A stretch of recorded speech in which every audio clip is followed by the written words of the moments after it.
విలక్షణమైన నటనకి పరిపూర్ణమైనటువంటి రూపం కోటా శ్రీనివాసరావు గారు.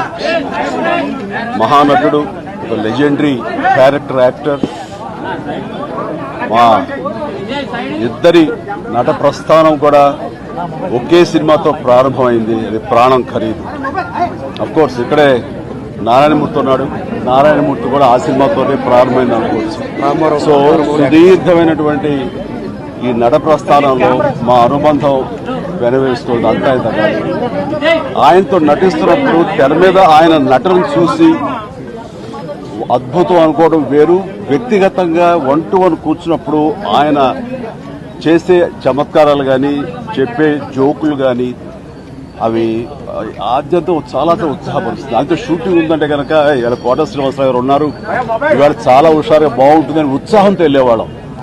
అలాగా ఆయనతోటి ఒక అనుబంధం పెనవేసుకెళ్ళింది. ఇక ఆయన చేయలేని క్యారెక్టర్, చేయని క్యారెక్టర్, మాట్లాడని యాస, మాండలికాలు లేవనే చెప్పాలి. అంతగా పరిపూర్ణమైనటువంటి నటన. నాటక రంగం నుంచి వచ్చి సినిమా రంగంలో తనకంటూ ప్రత్యేకమైన స్థానం ఏర్పరచుకున్నటువంటి గొప్ప నటుడు. ఆయనతోటి నాకు ఎన్నో సినిమాల అనుబంధం ఉంది. ప్రతి సినిమా ఒక్కొక్క అద్భుతమైనటువంటి నాకు ప్రత్యేకం. అండ్ అలాంటి మా కోట శ్రీనివాసరావు గారు ఈ రోజున లేరు అనుకోవటం అనేది నిజంగా చాలా తీరని లోటు.